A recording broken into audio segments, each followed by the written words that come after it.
Bandeko merci mingi na libaku bozui ya kolandanga lelo yo par rapport ya émission de Nadaka Kibino Otokosala par rapport ya situation likaki na niveau ya Sénat lobi na ba dépôt ya ba candidature oisalamaki entre bandeko na biso ya IDPS bango na bango babundaki et puis il y a eu des casse.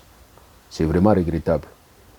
Moi je voudrais vous informer que situation oyo tomoni yango koya déjà ndenge tolakaka kopanzana ya PPRD tobandaki déjà komona ke kopanzana pe ya IDPS komi pembeni parce que balobaka les mêmes causes produisent les mêmes effets.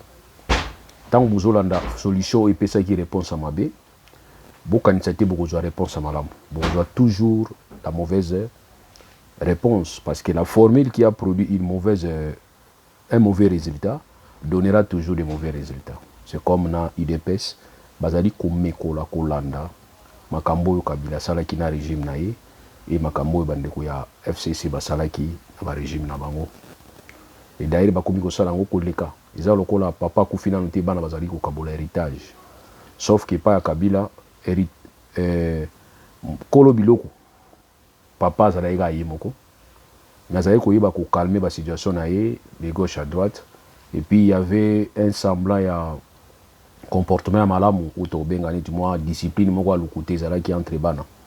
Je l'ai toujours dit, même temps tout ça ba débat na batu ya IDPS pour que ça la débat na batu ya PPRD, mais quand vous rentrez au groupe moto ya PPRD wana na liboso ya bureau na bango, je le faisais chaque fois. Bosali débat na moto ya PPRD na studio et on soit na moyen de transporter yo kozwaye au côté na mutuka na yo o memi eti liboso ya bureau na bango au déposer pe kuti ba jeune bazala taka ba casque na baneni ba kepi na ba moniere na bango rouge moniere te bango zaina ba bere na bango rouge wana okomona pe bango ba yo pe so pe mbote au déposer mutu na bango et puis omona pe musuba oye pembe na tolandi bino au melisi pe ma isili mais lelo yo nini intolérance côté n'est pas bande na biso ko critiquer bango te il faut le baga o bango balingi soko lobi o bango balingi te tu as des problèmes yango monitor lobi que intolérance est place donc gamme oya sika bopesi to bengi valeur ajoutée oyo bato IDPS boye nango ezali kaka ki intolérance mais na comportement na bino kaka ndenge mona bato PPRD ndenge mona ba beret rouge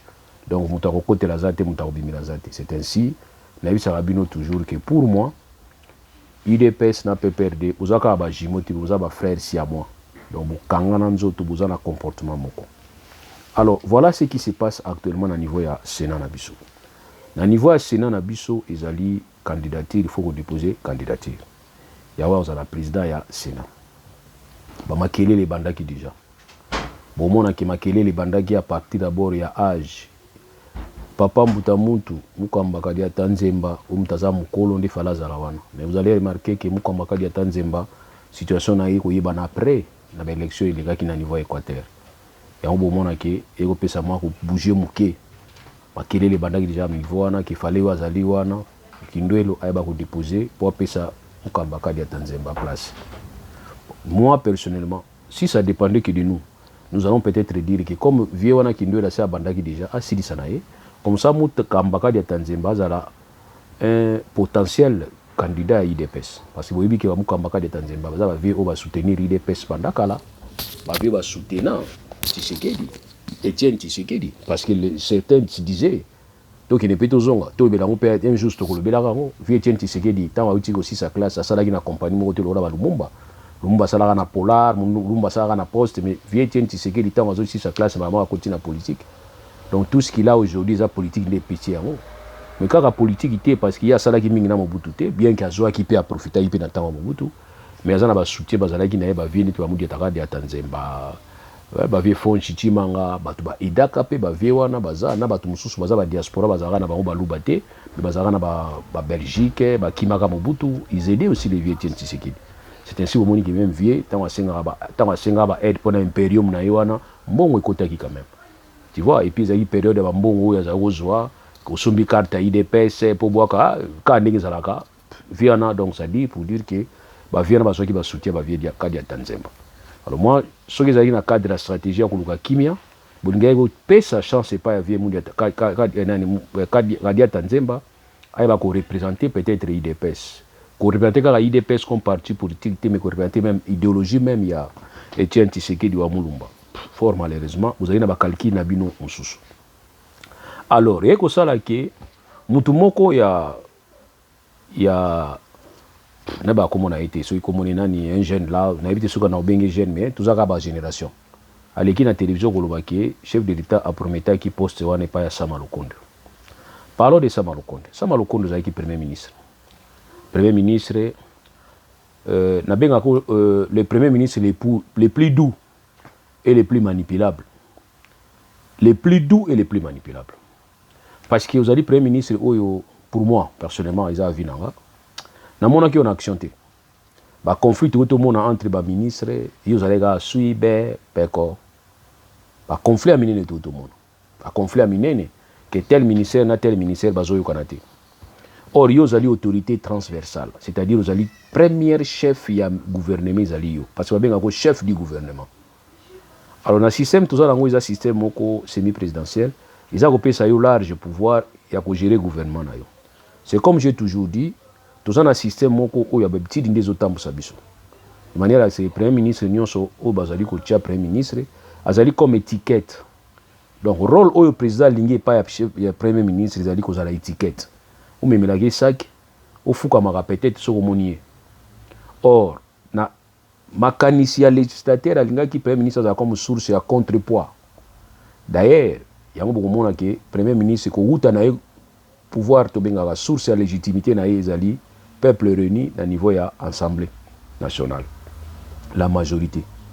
Et le président de la République ne peut pas révoquer un Premier ministre. Impossible. Dans la constitution de banda article 1, article 229, ici comme côté va prévoir que le président a la Premier ministre. Même désignation à Premier ministre même échappe à président de la République, à moins que le président ait la même mise dans la majorité, comme c'est le cas de tous les cas Mikolo. Mais dans le cas où le président a la même mise en majorité, en tout cas, les choix du Premier ministre, il faut échapper au président de la République. Mais, à la chance, ça vous a toujours dans le beau qu'on a eu le Premier ministre parce que tout ça dans un système où est toléré, le dépassement du pouvoir et du président. Dans un système présidentiel, mais présidentialiste, où le président se comporter le rôle de roi, le rôle de monarque. J'ai toujours compris c'est parce qu'il y a un bâtard. Tout ça n'est pas raté, n'est pas ADN. Il y a colonisation parce que nous avons été colonisés par des Belges. Royaume. Moi, c'est ce que moi j'ai compris. Alors voilà pourquoi le Premier ministre agit Sakate. Donc, Sama Lukonde, le Premier ministre et chef de l'État Tshisekedi. Alors je ne sais pas, le chef d'État par plaisir à vous promettre, parce que lui promet sans regarder. Peut-être dans le contexte où on a promis qu'il est posté à sénateur.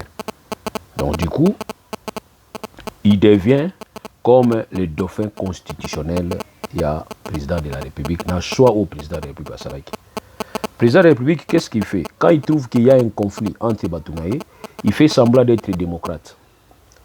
Ami Lobi qui n'est démocrate, il faut qu'il y ait vie à battre Loba, dans le choix du Premier ministre, dans il y a un problème. Mais au contraire, c'est lui. C'est lui. Il y a un qui dirige. Il y a un qui impulsé. C'est un seul moment où on va sous l'impulsion du chef de l'État. En réalité, c'est comme ça. Mais il veut faire comprendre aux gens que le conflit, on est les kawana, ils ont talaïté, ils ont dépendre de l'aïté. Il y a une solution. Or, c'est lui qui a le dernier mot. Dans tout ça, la discussion, le groupe Motozarango, chaque matin, tout ça, la discussion, à part samedi et dimanche, tout ça, l'échange, entre autres, les députés Bazalaki, voulait me faire comprendre que le peuple aussi n'a pas la responsabilité dans le détournement. Je lui ai dit oui, mais ça identique n'a décideur. Quand ce sont les décideurs qui détournent, ça c'est dangereux. Le peuple, en tant que peuple, je n'encourage pas qu'il détourne.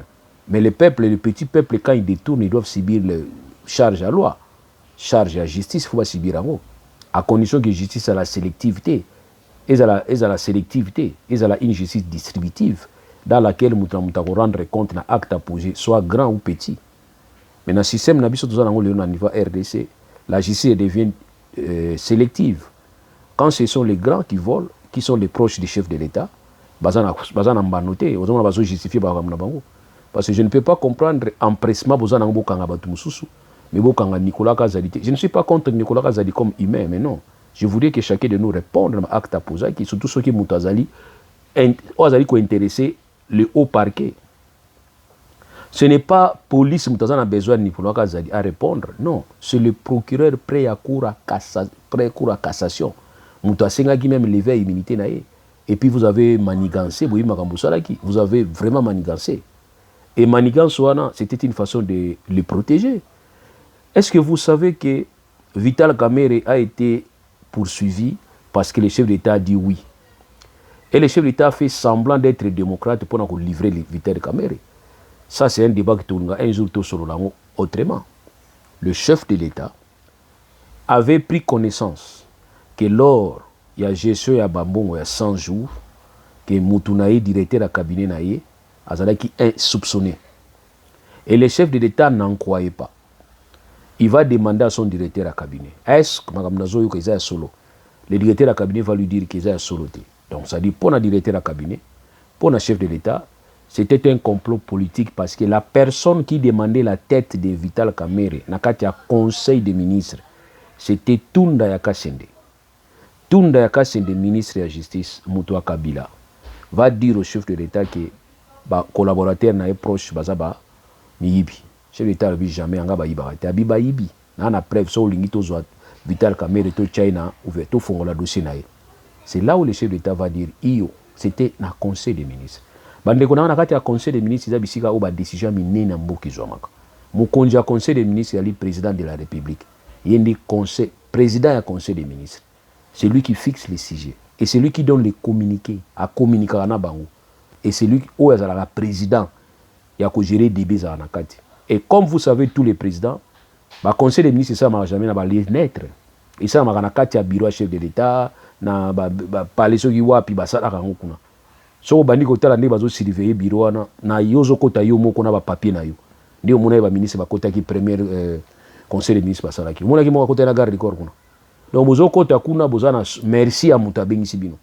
Siko yebisa na ta conseil des ministres chef de l'État o na ndimi yangote. Okobima kuna ndenge nini yo za ministre.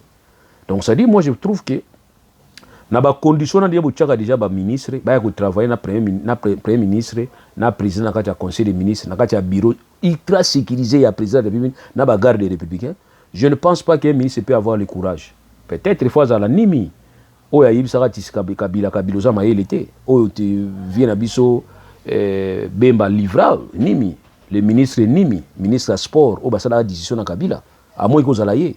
Mais en tout cas, en général, la généralité, je ne pense pas qu'un ministre peut s'opposer à la président de la République, dans le conseil des ministres, dans le bureau chef de l'État. Je ne pense pas. Parce que bango, je pense, on est dans un cancer, dans un cancer. Attaché l'État, ça va péter les lots, on va qu'il y a sur le parfum. Voilà, ça n'a choisi. Donc, pour nous, tout simplement que le chef d'État a beaucoup de main libre, a pouvoir, plein pouvoir, dans le comité de Mamboka. Parce que c'est la seule institution. L'institution personnifiée. C'est l'institution présidente de la République. On ne parle pas de l'institution présidence de la République, mais on parle de l'institution président de la République. C'est-à-dire le président de la République en lui seul à sa institution. Et balobi que c'est cette institution président de la République au regard de l'article 69, Yenda Zali garant. Il n'est pas le juge seulement, mais il est le garant, c'est-à-dire celui qui garantit bon fonctionnement de l'institution. Donc moi je pense que les lois sont tous les chef de l'État ils ont foutu à battre, ils ont foutu na été, ils ont formé ya fanatisme. Mais il faut toute la responsabilité par naï. Le chef d'État ne doit pas commencer à pleurer comme nous autres. Tout le monde s'inquiéter de rôle biso. Que le chef d'État devienne comme un leader d'opinion. Il n'y a pas de poser des problèmes. Non, il y a des fois de résoudre des problèmes. C'est comme si vous avez un avion, pilote a un avion, il là. Nini o nazomona sunzela te bolobi nini a tuna biso ba passager bolobi nini biso ba passager to boloba nini. Donc nous chefs de l'État nous sommes des passagers yo za conducteurs.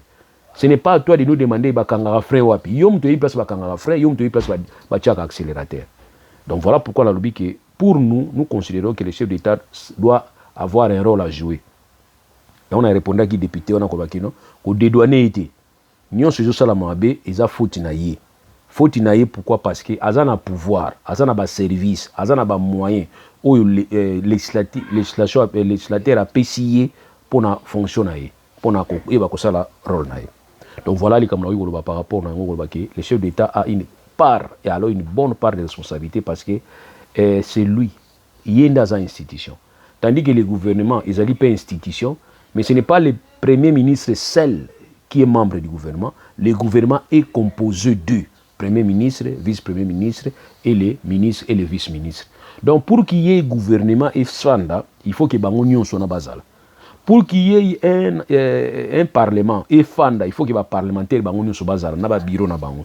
Mais tandis que pour un président de la République, on n'a pas besoin de 1000 personnes, on a besoin d'une seule personne. C'est celui-là qui devient président et c'est celui-là qui doit assurer l'avenir et devenir Yamboka. Voilà les camarades par rapport à Yango. Donc le chef de l'État, tu dédouanaka yo jamais. Yango moninga a tendance minga ko s'occuper na yo, ya ko tirer yo. Nazo tirer yo te pour naza contre yo, pour na remplacer yo na likyo maérité. Mais nazo tirer yo sur base ya ba élément naza nango ya constitution. Parce que les gens croient que soyez muto télé mezo pesa muto ba reproche toujours vers la muto. Yo likyo maérité non. Muto na muto na faiblesse na ye. Ils ont importé ça au yoki oui na yoki. Yango moni président de la République aza na droit aux conseiller belé en matière de pour permettre de accompagner en matière 1. Mais binonde bato pe akwa accompagner bino en matière 1 ça isaka ba oba lobaka wana. Obino zo ko inquiéter. Ba wana pe bazana ba para maloba lobaka. Vous notez, vous notez. Vous comment Léon Alandi chef d'état kolobake, bo moni ministre de la justice aye. Bo moni makambo bani ko sala. Et justement, ils ont ngamuna. Ça j'ai aimé. C'est-à-dire c'est une façon que tu as ministre Sika à l'aise. Ils ont façon que tu as ministre Sika na sécurité, na assurance, à comprendre que muta osale lo kwazate. Maintenant kita yo ministre Sika ko sala makambo ngo na ko ponaka batute. Parce que pour moi, ceux qui ngana yo ki ndengone pas chef de l'État na okende beaucoup plus loin. Ya ko sala parce que yo pose avocat. Tu vois, je peux dire que non, vous pouvez un dossier ya Nicolas Kazadi. Frère Angoïza Ponanini, n'a pas empêché. Mais je vous dis qu'il y a des gens qui avaient empêché. Quoi empêché pour et puis ça la maté. N'a pas par exemple même Yambo on a biso à Mwanda, 10 millions à biso à Mwanda. Vous sentez que la main du chef de l'État n'est pas loin parce que sa femme a été citée. Nakati ya gaspillation, ya bankuru ta obenga oni na bunga ya mbongo wana lokola milinga. Sa femme a été citée. Parce qu'il a promis qu'avant le 20 décembre, ceux qui a moni clarté, il va châtier. Il n'a châtié personne, 20 décembre, c'est le cas. Donc c'est là où j'ai compris que sa femme n'était pas loin. Et les gens ont dit que sa femme y était. Tu vois, alors, si c'est mon akoponaka bilongi abatu, il y a un toujours boya. Et puis, il y a un président boya. Président Lalanda qui est au lobby. Lalanda qui est au lobby, na sekaki. Tu sais, quand il avait dit que non, Kalapé Mouyibi Zalaki, mais parce qu'il n'y avait pas un service, il n'y a pas de service qui s'intéressait à ça. Vous n'avez pas tort. Vous en avez tort. Chaque régime a une particularité dans le régime a une particularité dans le il y avait vol, il y avait détournement, mais il n'y avait aucun service où ils allaient s'occuper pour dénoncer le détournement. Quand on a un service qui dénoncer le détournement, il y a un résultat de non. Biso tanto yambaki yo tanto sengaki yo banda ko zala na destina mboka ezalaki po o corriger berera Kabila. Mais zate ke oya ko soutenir ba détournement et puis ozo particularité na yo ko lobaki ngai chance na ngai zaka parce que ba service zo dénoncer yango bozoyeba chef de l'état place on a ndé mabe makashi. De toute façon yo mesana ko mabe quand tu commences à confondre même les mots ya rétro-commission tu vas commencer à justifier ça. Ba yebiso que rétro-commission est anti-valeur yo lingo la kisango kizala nango. Donc ça dit pour toi tous les mauvais mots qui existent doivent s'appliquer. Non. Faut tout ça l'effort, tout ça un idéal à réduire en gros, tout minimiser en gros. Yozo relativiser, c'est-à-dire détournement à tant Kabila zalaki, makasi koleka lelo. Batu nyo pona nini c'est parce que période à Kalawana, batu azaro dénoncer en gros. Tu peux avoir raison, mais lelo c'est quoi ici? Lelo peut ici continuer makasi, aux autres dénonçants mais continuer makasi. Avec particularité, il y a l'élo. Ils ont battu naonde bazoïba. Or, il faut un exemple. Kabila n'a jamais fait une lutte à opposition en Boka Nabiso 37 ans. Non. Kabila n'a pas Kabila histoire Kabila. N'a pas histoire Kabila en 2017. 2017, oui. N'a pas Kabila en 1997. Kabila avant 1997 n'a pas Kabila. Moi, on a pas Kabila Tamukete. Même il y a Tatoyaka Moba, on s'en foutait de ça. Ok. Donc, l'élo Kabila, ça la réalité avec sa biso valeur ni nazanango, démocratie, état de droit, Toika Kabila yimba la moko na 97 azui pouvoir. Tant azui pouvoir, tout le monde va ventir ne bandi ndengeni. Tant abika ke ono na kangi ba parti politique nyonso. Na lingi ba lobate. Bon, biso kanza net na yepe ya ame azui o aye soki CPP na ye afongoli CPP, alingi CPP sala ba débat lo ba mission na yotobi non. Toi tu ne peux pas commencer à interdire les autres pour yoba na roleka pour loba. C'est que vous interdire ba tout musuba loba. Parce que tout le monde Kabila ventilier, Kabila les pères. Donc Kabila qui n'a valeur moi ko inculquer bisoté. Mais toi ton père. J'avais fait un débat avec un frère qui va me dire, tu sais, Félix Tshisekedi, il est né dans la maternité à démocratie. Grandi dans la maternité à démocratie. Grandi pembe un grand professeur et à démocratie. Nabi oui, tout le monde peut pas na mingi ba professeur ba zope ba les premiers na classe té. Mais ba na o ba no professeur ba zope ba les premiers na ba classe ba professeur o ba na ba zope ba les derniers. Donc Félix Tshisekedi tant papa za opesa ka courir za okota classe té. Parce que ma communion so papa za loba les les osala mamabe. Mabe to la naka émission nini moko discours moko wabiki mboka e baby bayibi mbongo wana Tshisekedi Etienne azobela ngona régime Kabila lelo imaginer Etienne Tshisekedi azako continuer ko lobati lelo mais alobaka ndenge moke mboka e baby ndenge moko wana mutoto longolaki ezala ndenge wana chef de l'état tu ne peux pas commencer à t'interposer na ba place ba accuse au salama lelo Nicolas Kazadi ça prouve que c'était vous et votre mère qui avez interposé. Fallait tika ndengo tika à Kamere parce qu'il n'a pas à Kamere tu avais déclaré ndenge nzamba déclarera pour Job abi simba nyonso ya yiko simba molimo na été c'est ce que tu avais fait pour na Kamere tu avais dit que OK bo fongola dossier contre ye bo sala banquette c'est ainsi au moni Kamere bakanga qui a kotaki na prison Kamere na été soka ibango c'était le chef qui avait donné le feu vert alors pesa qui hors mais le feu vert tilelo c'est retrouvé qui nakati ya ouais, et puis finalement, il voilà. Donc c'est ce qu'il est en train de faire aux autres. Par contre, il y a qui en prison parce qu'il y a la télévision à lobby. Mike Mukeba, il y a la prison, il y a la prison. Nani Modero, il y a la prison parce qu'il y a fuite la déclaration moko mimi tina ba demiap. Pour la déclaration et mimi mutuna demiap. Pour l'infraction, moi, ils infraction, il y a battu, bah, que nous fondons dans bango. Ce moment qui m'a se plaindre contre y na diffamation. Qu'est-ce qu'on se plaindre contre y na diffamation? Bah, qu'on sambi ça y na juge naturel na y a diffamation à côté de prison. On a ça l'obstacle là, c'est qu'il y a un plaignant. Mais ici, apparemment, c'est comme s'il n'y a pas un plaignant et qu'il y a des services. Des miens pe kangi et fandisi boitan et fandisi aller et tindi na haute cour. Bah, baniko sambi c'est plutôt na nini na cour constitutionnelle. Cour constitutionnelle baniko sambi ça y est, baniko luka place à kota, baniko luka mbo. Ça va les kenner na résidence surveillée aller. Botini na prison fanda kuna. Bah, toi tout na bino rubi que oh Kabila pas ça la gango. Kabila za mauvais exemple. C'est un très très mauvais exemple. Kabila za exemple à kopesa kate, ya ko kanisa kate, ya ko se compara kate. Kabila c'est incomparable côté Mabe. Alors yo tango longoli Kabila po yo remplacer ça peut ça biso Kabila pas za sala rango. Boza ba siamois, boza ba mapasa te, vous êtes des siamois. Boza ka ba mapasa te ba siamois. Siamois c'est-à-dire banzoto ekanga makawana mutabota minzoto ekanga. Baba na mapasa mi baraté. Ba siamois. Donc boza ndenge mo na bango. Voilà pourquoi la lobi que nous pensons que Tshisekedi bani ko sala exactement au Kabila za ko sala mais yo sala on a dose avancée. Donc lelo je confirme que tango Kabila muyibi ezalaki. Tango Kabila muyibi ezalaki. Et muyibi wana na lingi nacha ba degré te nani lekaki tete nabi ke muyibi atango Kabila zena ba particularité nango et muyibi atango Tshisekedi pe ezali za pe ba particularité nango mais dire que atango kala tozako yiba yango te parce que bazako dénoncer te to lobi ke za pe particularité atango kala bazako yiba trop mais tozako yiba te ça c'est vrai tango asika bazo yiba trop avec particularité bato bazo yiba ezali bato bazali bato a chef de l'état bango ni bazo kangama. Parce qu'entre nous dit, n'habite que ça juridiquement, mais je peux dire sociologiquement, un voleur l'est quand il est arrêté. Tout celui qui vole mais ne se fait pas arrêter n'est pas voleur, même dans le droit et le biango. La présomption d'innocence. Mouto ayibi bokangi etaza muyibite. Mais mouto ayibi bakangi dobi ke bakangi main dans les sacs. Muyibi nde yibona. Mais bokeni na le tribunal, pour le tribunal a condamné place bozo sala bien tende angwana. Donc chef de l'État, oui, tu as raison de dire que tango Kabila muyibi zalaki mi bazako dénoncer kangote. Oui, tant on a eu muyibi silité. Moi, j'aurais préféré que vous montiez. Tant on a bila muyibi zalaki bazaro dénoncer en côté. Tant on a le muyibi sili pour bazo dénoncer. Moi, c'est ce que je fais. Mais tant on a le muyibi zo continuer bato bazo yiba bato na yo. Bato ya yo. Oui, qu'est-ce qu'on appelle enrichissement sans cause? Enrichissement sans cause. kabuya oleki na télévision na courage nyonso oyebisa bato ke napesaki badepute na biso bajip mpo bacorrompre bango te.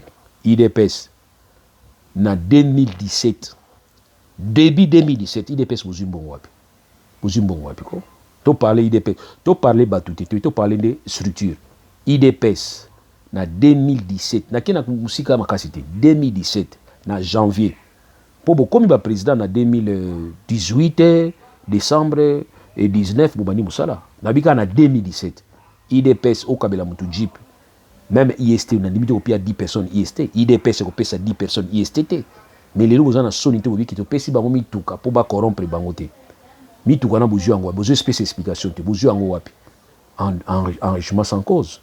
Donc mpona olobaki non ntango boyibi bakangi bino eza oyo bamonani mais ntango boyibi bakangi bino te ezaka ndenge mona bato ya kabila bayibaki mpe tokangai bango te me bato ya kabila bato mosusu bauti mboka bayeba komi bariche ebele kabila komi na mbongo ebele azwi mbongo wana wapi soki eza na kesa ya leta te azwi bisika nini azwi mbongo wana yango moni biso tokomi mpe à l'aise mikolo parce que tant tozo attaquer kabila tozo attaquer régime ya Tshisekedi tozo à l'aise mais soko attaquer ka régime ya Tshisekedi otikali ka ndenge wana aza moto ya kabila ale so oza na malchance babi oza moto ya kabila so oza na chance babi oza moto ya kabila so oza na malchance babi Paul Kagame moto atindi yo or nga mpe natakaka Paul Kagame atikelaki tante natikelaka Paul Kagame tante yango moni siko bango bato nyonso ya IDPS na bato ya union sacré bakoka kosattake su na biso te yango moni ekomi boboma ye bolukeli problème poni parce que to atakaka na baservice nyonso ya mabe moi tout ce qui est mauvais j'attaque kobanda na Musée Laurent Désiré Kabila kobanda na Mobutu kobanda na Musée Laurent Désiré Kabila Kagame Kabila Félix Tshisekedi mutu malunga kati bango azate tout le monde baza na ba responsabilité na bango yango moni lelo bato ya IDPS bato ya union sacré moye ba attaquer na biso ezate parce qu'ils sentent que nous, en tout cas, on attaque sur tout ce qui bouge. Ils ont la sensité de attaquer. Par rapport à Makambia Sénat,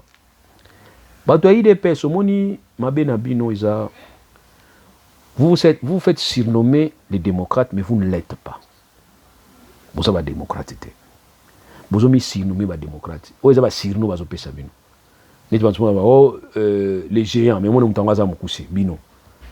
Oh, les gros, mais moi, je suis bino. Tu vois, pour la nuit, parce que vous avez payé ça, vous avez démocrate. Un démocrate, il faut respecter les règles établies. Les règles établies, nous avons d'abord constitution en Boka. À part constitution en Boka, nous avons un statut na biso, ils ont la règle des partis, la loi des partis. Dans la loi des partis, tu as la loi des partis, tu as un statut. Les statuts, lesquels statuts doivent être légalisés selon la volonté législative. Il faut qu'on légalise.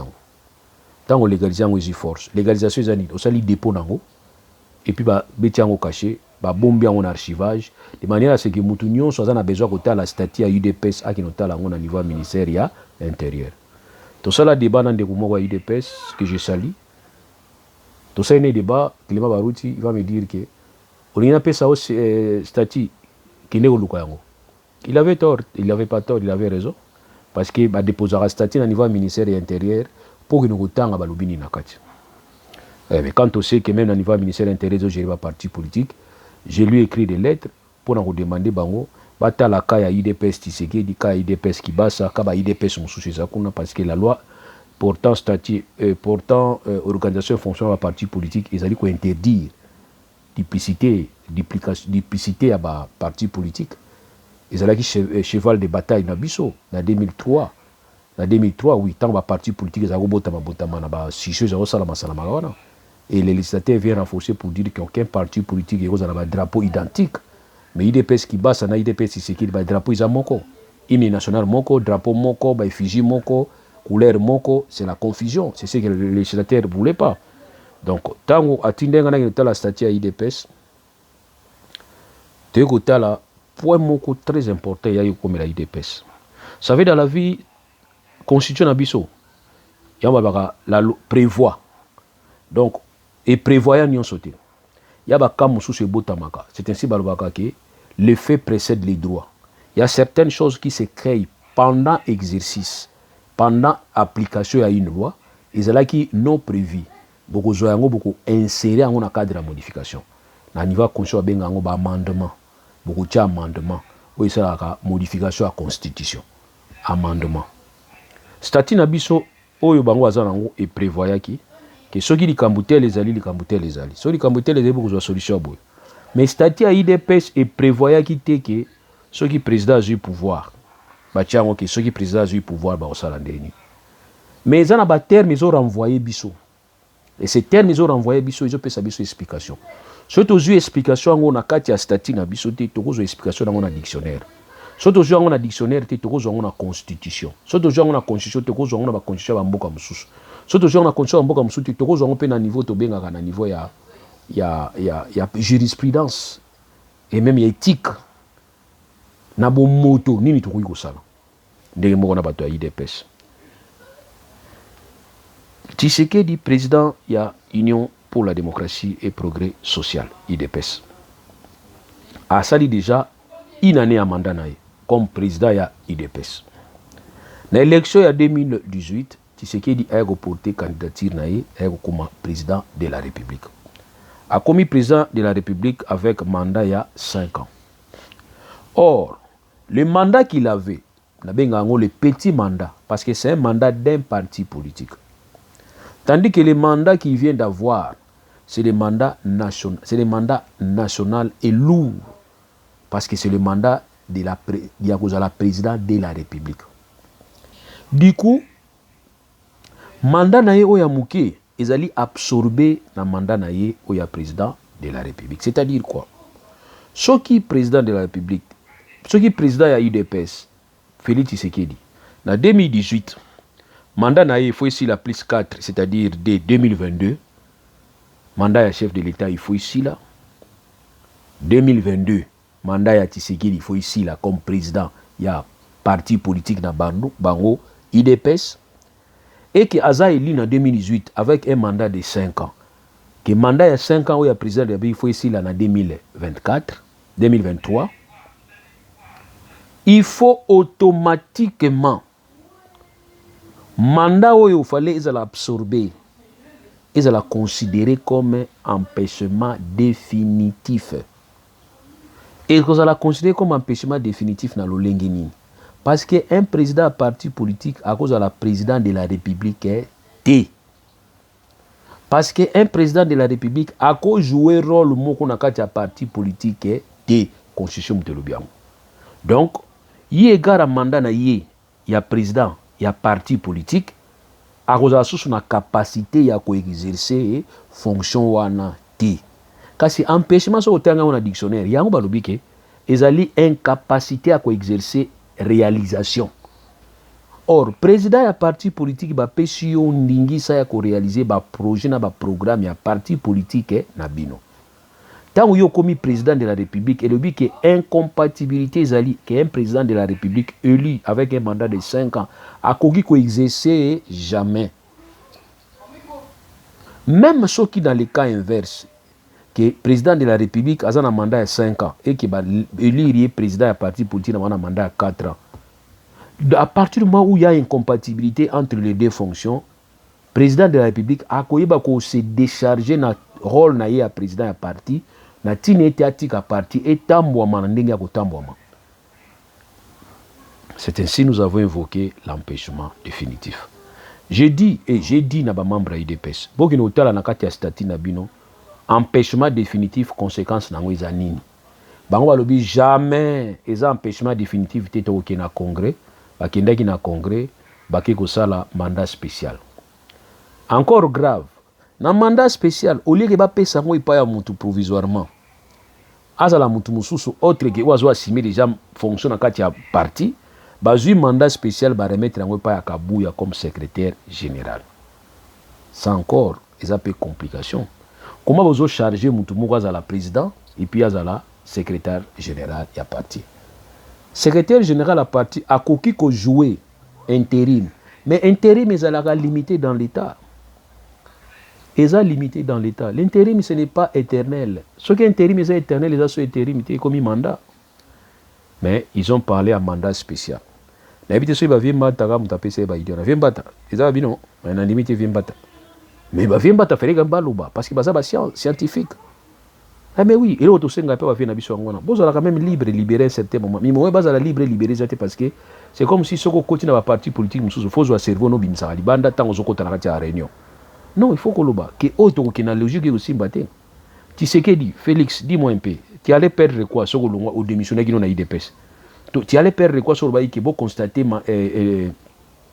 constater empêchement définitif nanga beau jouer mutu musubo tché président kuna parce que kuna mandat nanga wana ekosula na 2022 et mandat oyo nga na juste aussi là na 2023 du coup moyen na sala musala kuna kasi na lingala facile ya ngona donc moyen ko sala su musala comme dit président ya IDPS ezati pour une constitution na biso epikisi président de la République a joué rôle na kati ya parti politique donc ngai na komi empêché définitivement ti mandat na aussi là oza empêché éternellement ti moza empêché définitivement pour un temps tant on a soki leki et que yo za sous président de la République ozongi na yo bosali ba nini ba bosali congrès sika o legano sous président ça pour ma gravité mais balinga il faut conserver pouvoir mandat spécial ça c'est esprit à dictateur à dictature bozo finga watu muso ba dictateur mais bino monde ba dictateur donc voilà erreur au IDP c'est cela qui na makambo itali mandat spécial et cette erreur wana e bandi ko landa bango crainte wana e bandi ko landa bango tina niveau ya Sénat c'est ainsi mon ebisa bino ki na olo ba crainte o bazana ngo na wetali poste ya président ya Sénat. Poste à président Sénat. Naina lo beloko moko pour tout comprendre. Bomoni président de la République ndenga zawana. Yende azali mukonzi ya exécutif parce que exécutif est différent na gouvernement. Exécutif ils allaient pouvoir ou ils allaient quoi englober président de la République na gouvernement. OK? Y'a benga exécutif. Maintenant président et exécutif wana. Bon, ça on ne le dit pas. C'est ce qui est vrai. C'est ce qui est vrai. Je dis bien que on ne le dit pas que le président de la République est le président de l'exécutif parce que c'est une façon de les réduire. Parce que lui il est le président de l'institution nyonso, c'est l'institution Likolo. Mais on ne dit pas qu'il est le président de l'exécutif seulement. Lui, il est le président de la République, pas de l'exécutif. Mais dans l'esprit, même il y a législateur, il est le président aussi de l'exécutif. Pourquoi? Parce que article 59 et 79 plutôt, et le président de la République convoque et préside le conseil des ministres. Donc, toutes les grandes décisions, il y a gouvernement. Ils ont un conseil des ministres. Je dis bien toutes les grandes décisions, les grandes options, les orientations, les programmes à gouvernement, ils ont la prise en délibéré, débattu et prise en délibéré au niveau du conseil des ministres. Balobi que le président de la République convoque et préside. C'est-à-dire c'est lui qui convoque. Yemta convoque. Et puis c'est Yemta président. Je vais vous faire rire. Tant au chef d'État linga qui tourne daka senda longo na kati ya gouvernement na ye. A comment ko convoquer ma gouvernement mais alors il va déconnecter tout daka c'est parce que période ezaki ba connexion za oleka na niveau virtuel. A va déconnecter tout daka c'est. Vous vous rappelez parce que c'est lui qui convoque et c'est lui qui préside. C'est-à-dire ipso facto les présidents et les chefs de l'exécutif du pouvoir exécutif. Parce que là où les décisions se prennent dans le conseil des ministres, c'est lui qui convoque et c'est lui qui préside. Pour bloquer le système en Bokate Balobi, en cas d'empêchement, il délègue ses pouvoirs au Premier ministre. C'est en cas d'empêchement. Tant que le président allait empêcher. C'est pour nous qu'il y a deux empêchements. Il peut y avoir un empêchement ordinaire. Lesquels empêchements où il peut sa président pouvoir déléguer le Premier ministre à convoquer et à présider le Conseil des ministres. Mais Balobini, ils allaient attention à la prérogative du président que le Premier ministre a côté. Même quand on vous délègue le pouvoir, il y a qu'au présider, il y a pouvoir intérim, momentané, pour l'absence du chef de l'État. Et cet empêchement, ils allaient empêchement temporaire. Délégation à pouvoir, ils ont des limites. J'insiste, quand on vous délègue les pouvoirs, vous avez les limites. Ça, c'est autant qu'il y a un côté à droite et constitution, qui est côté administration. Ça, on joue intérim. vous avez le droit de la décision minorité. C'est simple, c'est-à-dire on peut expliquer les termes juridiques, na kozwa ba explication na ba branche mususu à droit. Quand vous parlez de l'intérim, l'intérim a une limite. Quand vous parlez d'empêchement, l'empêchement peut être définitif, peut être momentané. Ce qui empêchement est momentané, c'est là où le président délègue le pouvoir à Premier ministre pour agir par rapport à cas spécifique, pas bien une procuration spéciale. Ils ont spécial. C'est-à-dire, ils ont spécial dans la matière ouana. Ils ont été que comme président de la République a délégué pouvoir et pas Premier ministre pour convoquer le président du Conseil des ministres, à PCP pouvoir à nommer, qu'on révoquer le magistrat. Non. On a pouvoir les lier dans la fonction. Mais cette fonction, dans la matière ouana, il y a convocation au président du Conseil des ministres, comme le président a empêché momentanément à déléguer pouvoir et pas à Premier ministre. Vous comprenez? Biso tangi sa ndé on a tangi na français na moni ke bana bazo comprendre na bana mai boa to solo to bani ko so azoni to so na bino ko mona bana ba comme eza kande boy comme ça bye bye tidi na tangi sa ba yebi bana sa bombo na za mu yombe wa boya na expliquer na ki yombe na za mu luba na zo expliquer na balangue na bango tando expliquer na balangue na bango ka muto zo c'est ainsi to zali ko bunda to senga ki na enseignement na biso to ko langue balangue na biso, les 4 langues nationales na biso. C'est très important. Biso to tanga na ba Congo central, ba tangisa biso pe ki Congo. Ba to tanga na ba luba ba tangisa bango chiluba. C'est-à-dire qu'on permettre à ce que muto a comprendre parce qu'il y a certaines choses qui sont faciles à comprendre qui na langue na bino. So on expliquer en français d'abord français ça va pas si pour na muto à comprendre dans le français après à comprendre makamozo expliquer ça passe. Mais so na bandika ngana sala ngomi na tangisi bango na tangisa moni que ça ne passe pas. Dans toutes les questions, vous avez compris. Pas trop, allez, yaka. Vous n'avez pas trop, yaka. Vous avez langue, oh non, nous avons muluba, telemawana. Pinje, on a bani soma, on a expliqué na chiluba. On a expliqué na chiluba, on a expliqué na chiluba. Au moins, vous avez muswahili, yaka, on a expliqué na swahili, on a expliqué na swahili. Au moins, voilà, donc ça dit, tant on explique, nous pour comprendre que le pouvoir définitif, empêchement définitif est momentané. Il y a un peu ça mutu pouvoir. A simbango en entendant à poser ba acte il y a temps wana et puis na ba taxe ya na ba pouvoir moko limité. OK, ils ont empêchement momentané. Dans l'article 79 que le président de la République c'est lui qui convoque et préside le conseil des ministres. Mais le conseil des ministres c'est là où bisika to benga accentuer ba décision minene ou ya gouvernement. Donc le gouvernement pour ça a besoin de micro ba décision makasi akenda na conseil des ministres. Ba lobi prise en délibéré. Ba décide ba décider hakuna. Mais ba lobi que ceux qui président ça un problème qui a empêchement ba lobi empêchement pamba à déléguer pouvoir. Mais dans l'article où il anda ki liboso où il parlait makambo ya en cas empêchement définitif ya président de la République. Je viens de vous démontrer que dans niveau ya IDPS le simple fait que chef de l'État azaki na mandat président IDPS Félix Tshisekedi azaki na mandat 5 ans. Asi asali déjà une année. Atika na mandat 4 ans. Ayo zwa libaku ya okoma président de la République. Azui mandat ya sika ya 5 ans. Comme kozala président de la République, ils allaient empêcher yo ko jouer rôle na kati ya parti politique. Bisika wana nde IDPS il fallait considérer président na bango comme empêché définitivement na mandat wana. Soko bango bato ya IDPS bakanisi que définitivement c'est-à-dire akozala sous président ya parti na bango te. Akozonga président parti mukolo mandat na ye na niveau président ya République ekosila. Akozonga na ye za problème te.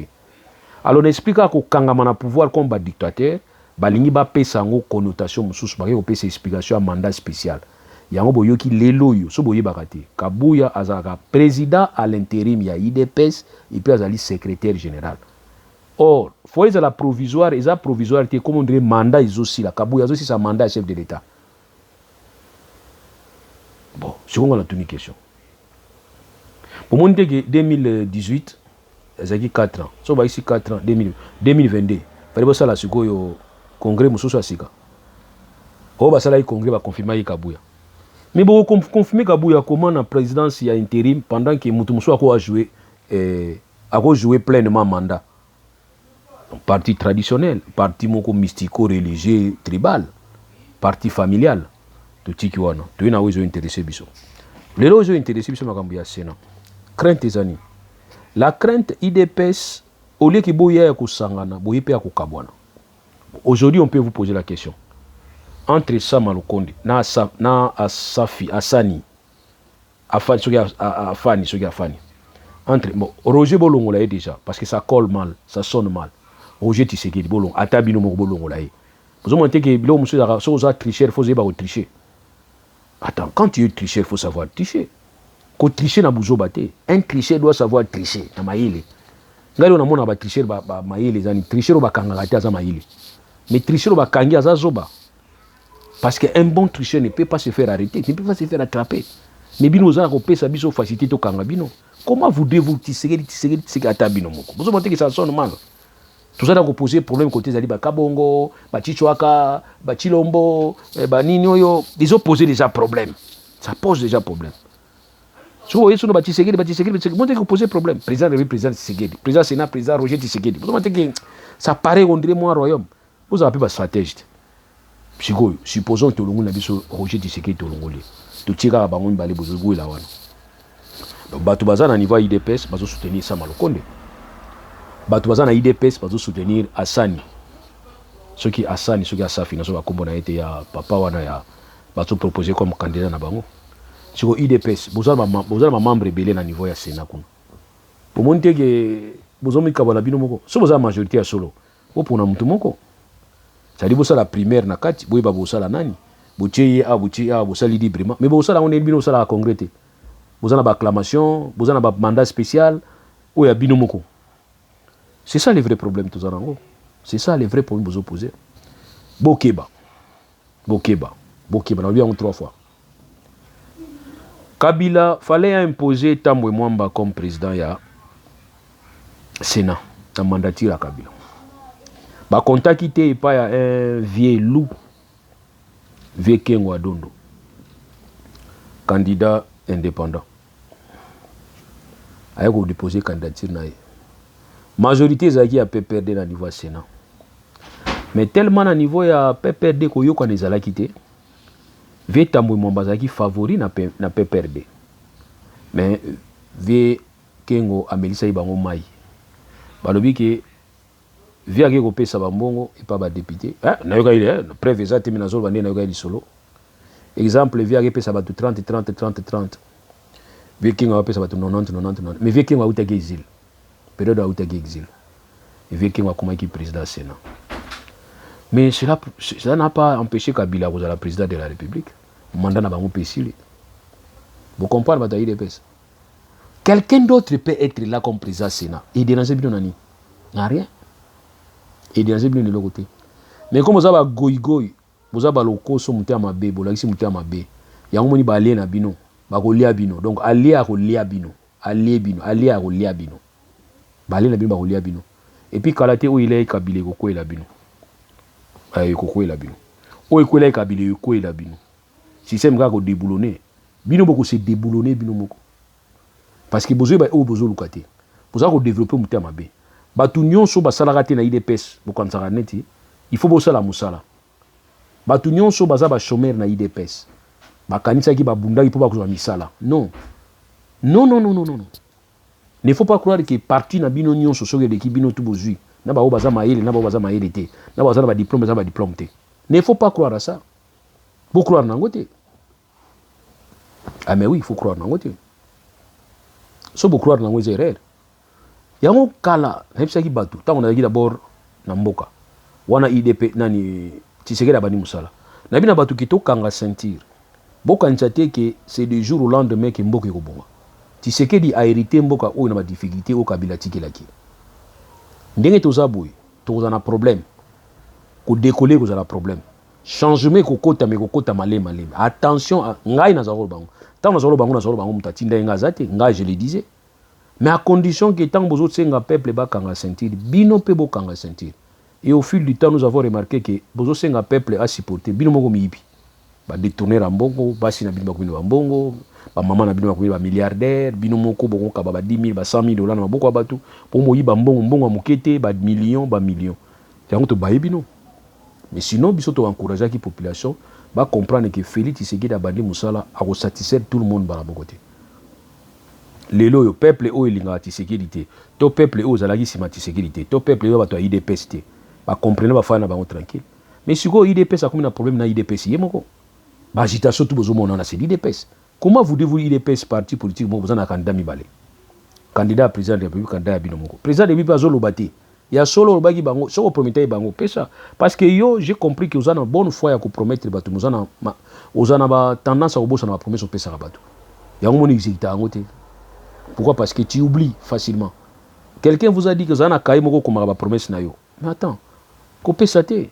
C'est la répertoire ba promesse ni so pesa yi bateau. On a gotala o ngana réaliser, on ngana réaliser te. Bateau à mon non sérieux.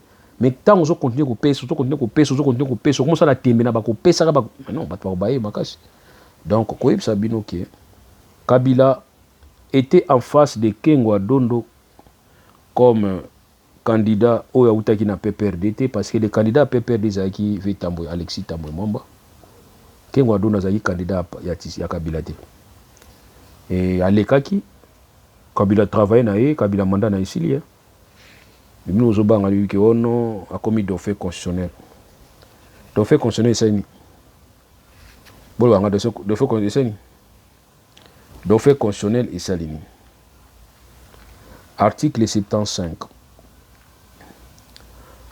En cas de vacances pour cause de décès, Moutako Koufa Moutaza, Moutouto souhaité le roi Moutouté, n'est pas que Félix Azobela, j'ai vraiment transmis la honte nanga ya bénédiction. Nzamba patela ye eza nzela biso nyonso mutu moko asenga maladie eya na nzoto na ye ezate mutu pa ko éviter maladie ezate mutu pa ko éviter liwa ezate moni la constitution bangité constitution lobiki à cause de décès donc pour dire qu'un président peut mourir eza éventualité oyo mutu nyonso akoleka na yango eza nzela biso nyonso to mona ngo grave te hein pona moni bolinga kolobela ngo te so biki président soko akufi bato asiliki mais constitution lobiki et le président en cas de décès il peut mourir en cas de démission. Un président peut démissionner. Il peut démissionner aussi. Soit à Monique Koki Nangote, à Monique Simbite à démissionner.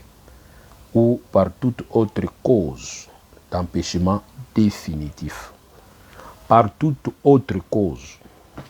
Donc pour dire qu'il y a plusieurs causes qui ont empêché Moutou. Mais alors la différence c'est quoi?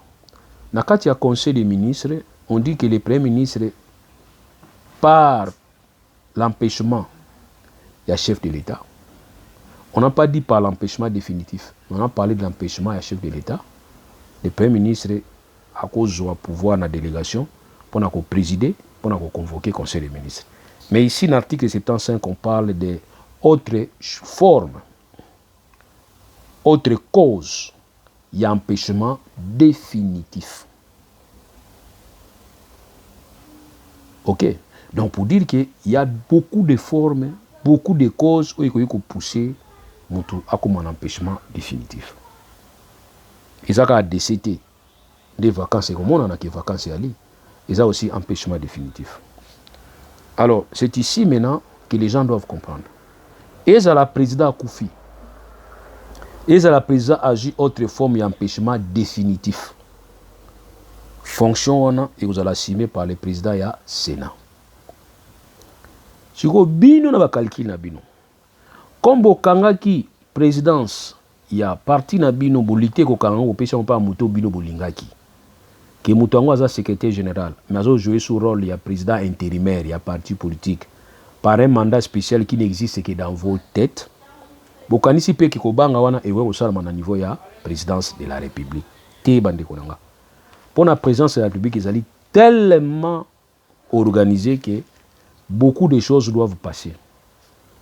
Alors beaucoup de choses. Ici, ce qui est président Koufi, bon, mon le rôle normal à Koufi. Mais ce président Zali, c'est un empêchement définitif.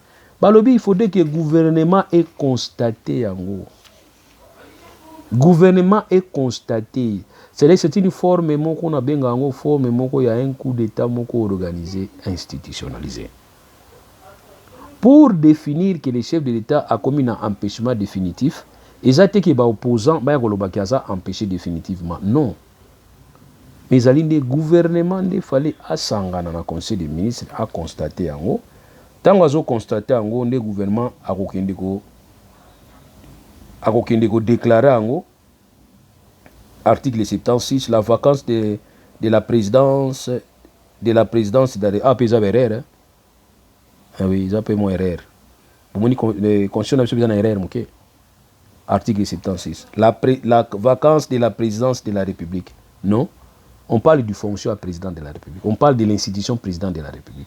On ne parle pas du bureau de la présidence de la République. Ici, PC ne va pas parler présidence de la République, mais je sais que peut-être les erreurs à frappe. Il faut plutôt parler que la vacance du président de la République est déclarée par la Cour constitutionnelle saisie par le gouvernement. Donc, la vacance est qu'on a constatée, déclarée par le gouvernement, mais le gouvernement a déclaré en haut et pas la Cour constitutionnelle. Donc, président du Sénat, ce n'est pas automatique. Ce qui président a Koufito, président, ce qui est malama président du Sénat comme président. Non, non, non, non, non. Il faut qu'ils aient une démarche à niveau du gouvernement. Or, dans le cadre de gérer la situation à l'État, pour éviter l'instabilité, le gouvernement peut gérer en haut, à moins que peut-être le président Koufa. Ça, on ne peut pas gérer.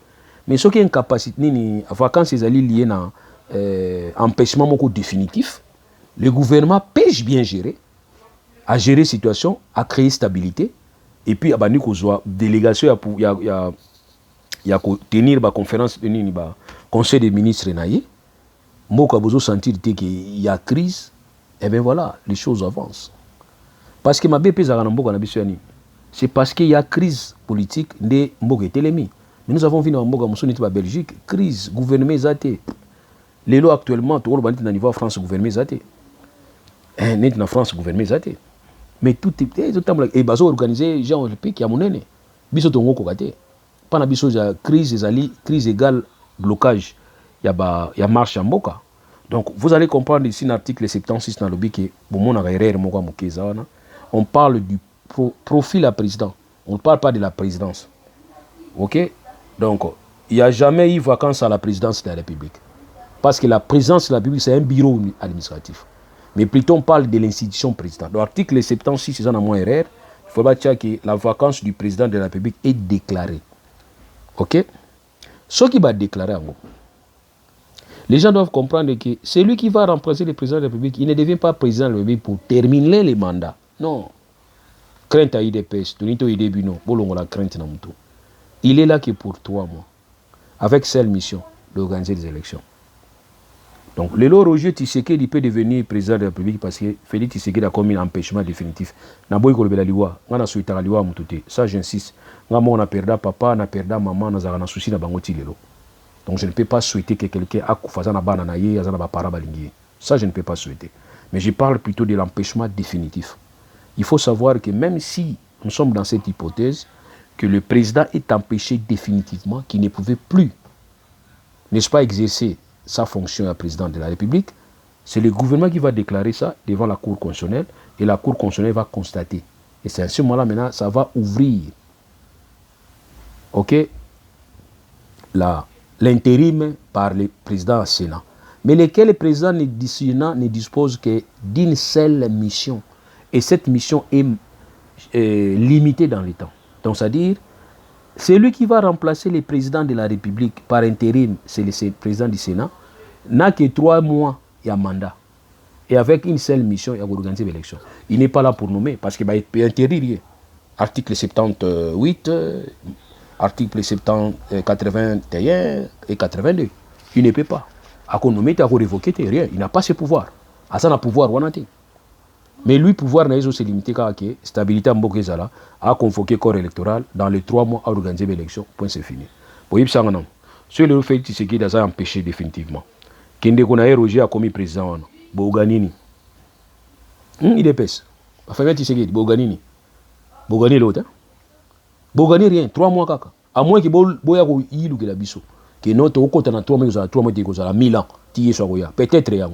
Mais surtout la lima bibi ko wana bo monte ki boza na crainte boko bana ko panzaka biloko te bo bana se comporter le ba voyou ils en sens et ça na sama lokonde mutakozala wana sama lokonde le chef d'état a eu empêchement définitif dis-moi un peu vous avez la président intérim pendant combien de temps 3 mois kakati et ça 3 mois donc on a mandat 3 mois et avec quelle mission kaka moko organisation d'élection vous ne sentez pas qu'en ce moment là même yomoko 3 mois na moko atinate donc en lieu place to souhaiter ya kufa en lieu place to souhaiter un empêchement définitif en lieu place to chamuta mabe mutu muswa leka wala te to sambela nzambe ndi mandat na yesi la 2028 asili alongwe ce bon sous président muswa ko remplacer ya ozala goyi goyi oya kolba ki ono nini rétro commission za moyibité na ko fouiner na nga passé té ou ko bakito ya bana biso na muto na ko remplacer so bo sous chef d'état ndenge wana c'est que Congo continue na buzoba mais surtout au chef d'état ko ba non to fongola miso na passé to ba nini lekaki pona nini lekay mabe o nous sala mabe à répondre vous allez voir que